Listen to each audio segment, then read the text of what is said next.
Hey y'all, welcome back and welcome if you're new here. I'm Sophia and it is February 28th, so you know what that means. It's time for my February reading wrap up. Let's get into it.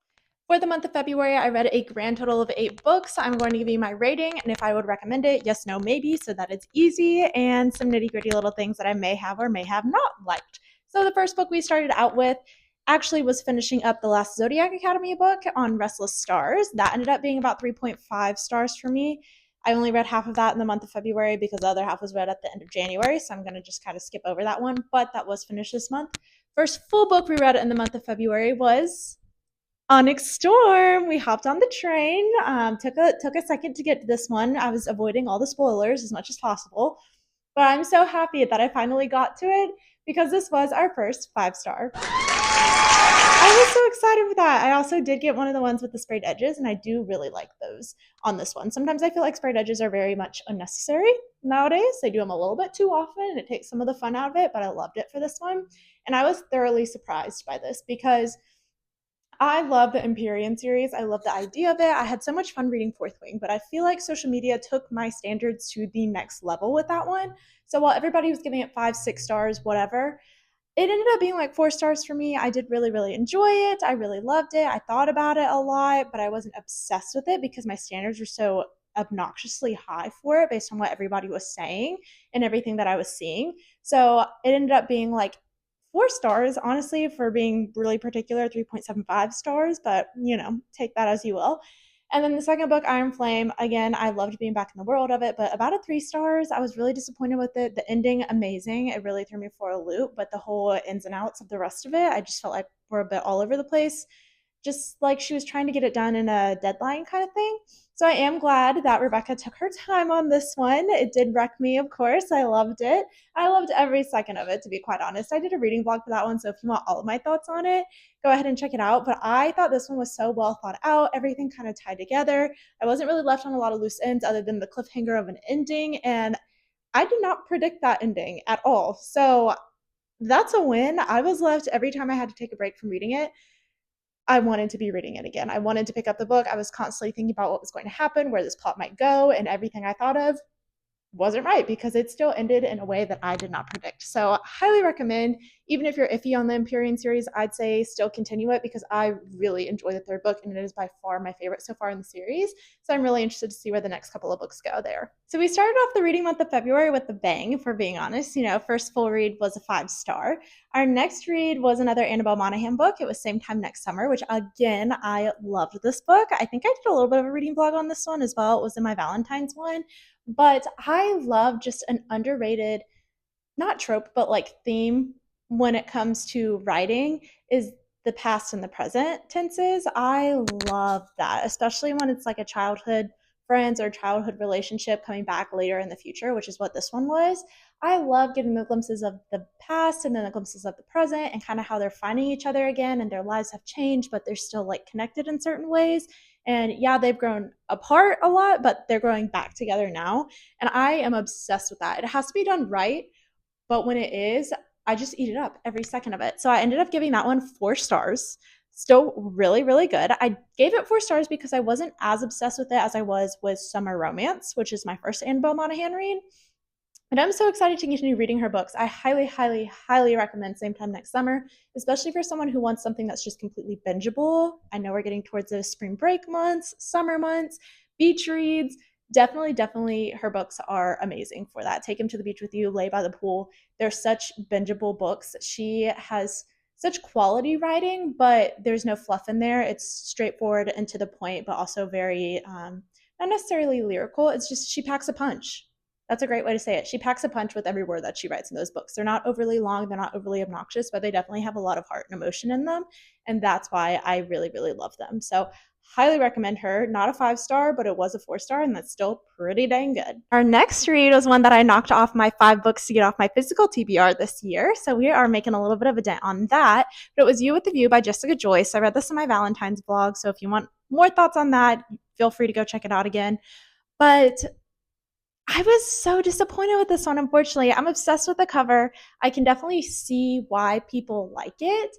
I just didn't love it. I liked it, ended up giving it a 3 stars because I felt like a big plot point and what kind of brings them together is the grandfather in this scenario. I think his name was Paul, if I remember right.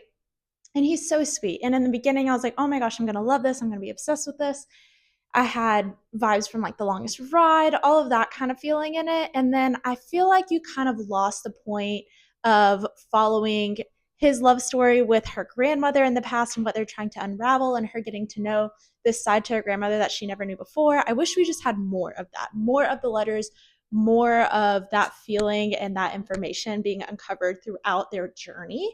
That's what I would have enjoyed a little bit more because I feel like it would have only added to the moral of the story. Yes, of course, I'm happy that, it's a romance story, and I get that wasn't the plot of the whole book is not based around the grandparents, it's based around the main romance, but that's a large part of why their romance comes to be. So I feel like that's what really knocked it down, at least a star for me.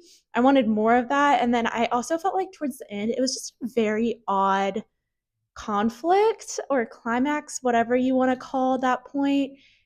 Once we got to the end, I was just kind of like, I don't really get why this is, I don't know, not where I would have had it go, in my opinion. I would have done that conflict a little bit different and honestly a little bit sooner. I felt like it was just thrown in there because it needed to be thrown in there. Um, it was like, oh, we have to have that climax. We have to have that conflict at some point. And so let's just like toss this into the last few chapters. And then it was like, I don't know, I just thought it was very odd. However, the epilogue, so adorable, so cute, and actually how like it was so funny because in the epilogue the way that he did that, I'm not going to say what it is, but the way that he did that is how my husband, not even knowing, did his little will you be my Valentine for me. It was a bit of a failure because I was recording myself reading and he did it in the background and I didn't know.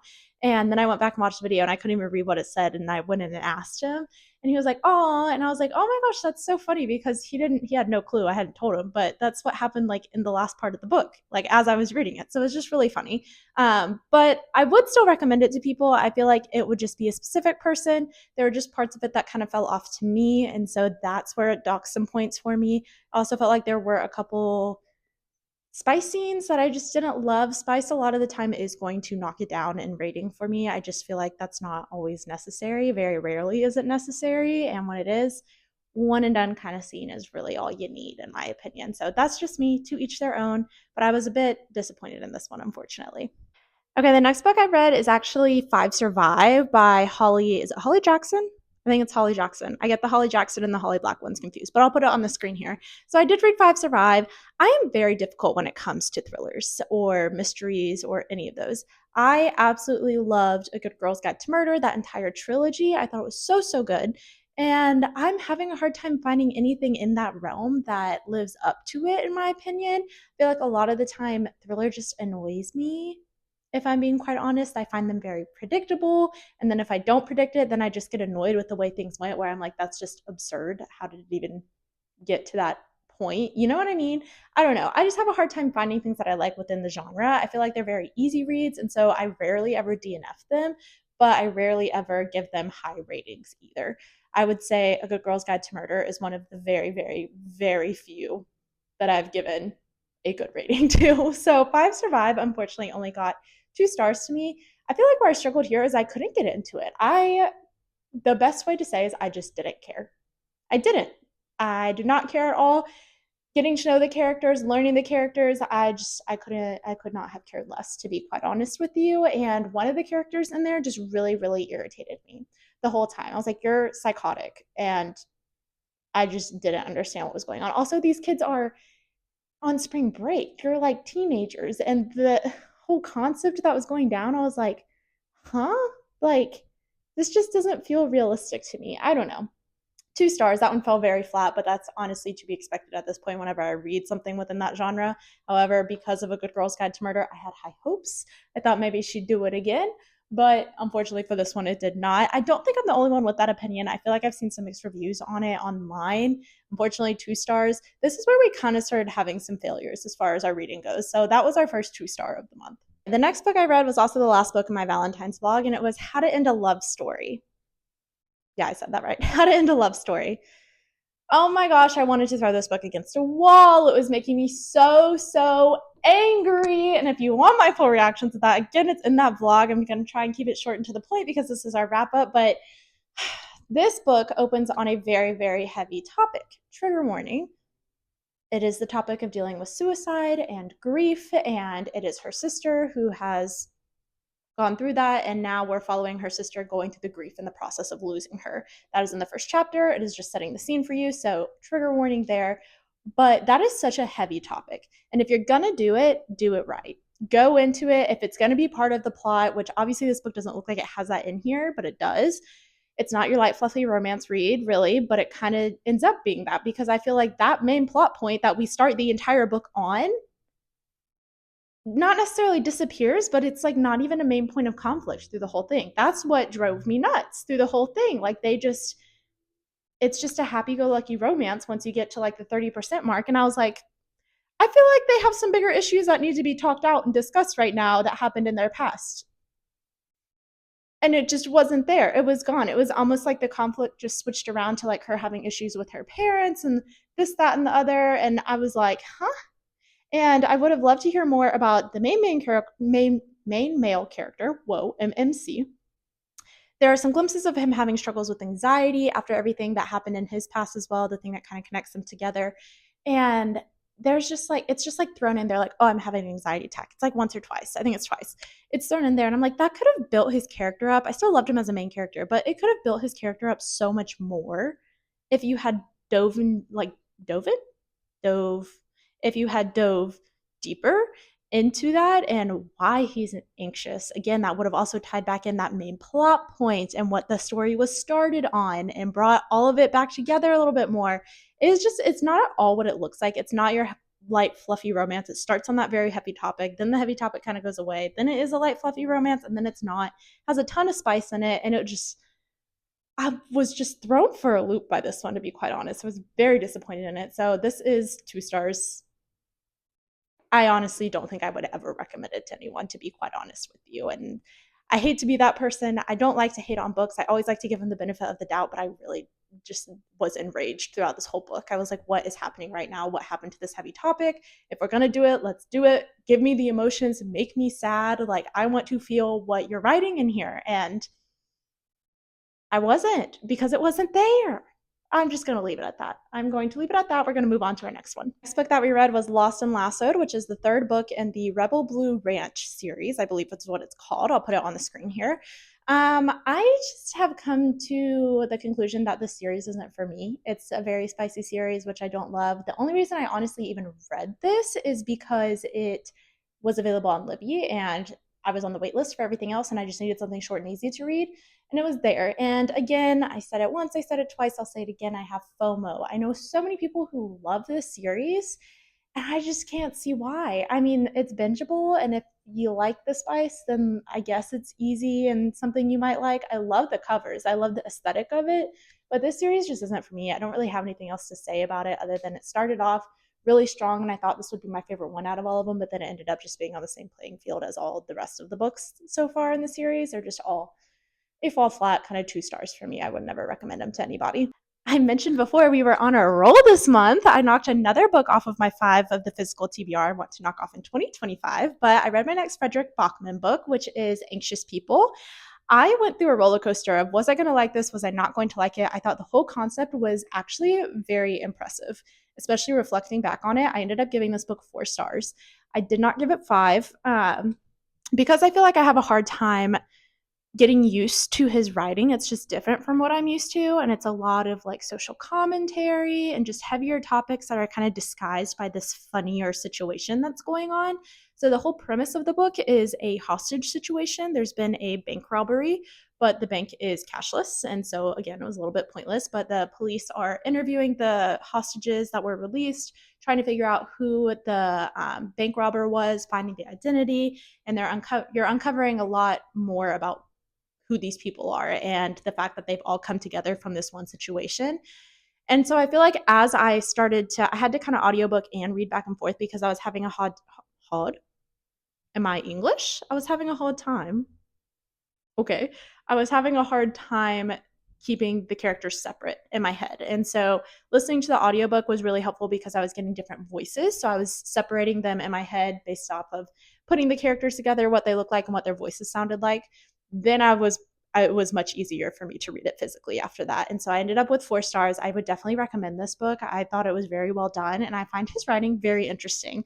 I haven't had a 5-star read from him yet, but I'm very confident that I can find one. So I'm excited to read more by him. And the last book I actually listened to on audiobook, it's called The Getaway List, and it's actually by the same author as The Tweet Cute, which I haven't read, but I've heard about. And I actually enjoyed this one. I gave it 3 stars. 3 stars is still a good rating. It's rating.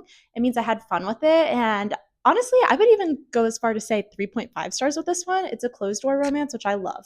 Always am going to choose the closed door romances. Unfortunately, they are far and few between a lot of the times. But I had so much fun with it. You're following Tom and, oh no, I lost the name. Is it Emma? You're following your female main character and your male main character. And they are best friends growing up, inseparable, and then they have been separated in high school, and they haven't seen each other in 3 years, but they are still best friends. They try and keep in contact, but of course they've kind of dropped off. She is graduating high school, and she's like, I'm going to come visit you in New York. And so she does. And she's trying to figure out what she's going to do with her life. She's not going to college because she didn't get into any. And so that's just setting up the whole scene, the whole scenario for you. And they had this thing called the getaway list of all these things that they wanted to do together before they graduated or before they went to college. And so they decide, we're going to start checking things off. And so that's kind of what you're following. And along with the getaway list and checking things off, you're uncovering reasons why they kind of haven't spoken recently and just them finding their way back to that friendship level and everything. I really enjoyed this. I would definitely recommend it to somebody. But again, it's a niche person. Not everybody likes just following those characters and seeing their growth and development throughout that. It was an easy read. It was a fun read. I really enjoyed it, and I definitely would recommend it as a summer read. And that brings me to the end of this video. I have started a 9th book, but haven't finished it. I did start Nothing Like the Movies by Lynn Painter, which is the second book for Better Than the Movies. I have not finished it, so it is going to roll over into the month of March, unfortunately, but I am enjoying it. So that leaves us with a grand total of 8 books. We had some great ones. We found a 5-star read, and we had some not so great ones with those 2-star ratings, unfortunately. Went on a little run there. But if you have any thoughts or opinions, I would love to hear them. Please like, comment, subscribe. I would love to hear any thoughts you have on some of those ones that maybe I didn't love as much, and maybe reasons that you loved them, because maybe they're there. I just can't talk. Maybe there are some things that I just missed. So you never know. Everybody reads a book and interprets a book differently. I would love to hear your thoughts and opinions. Like, comment, subscribe, all the things that you know to do. And until next time, I will see you guys in the next one. Bye, y'all.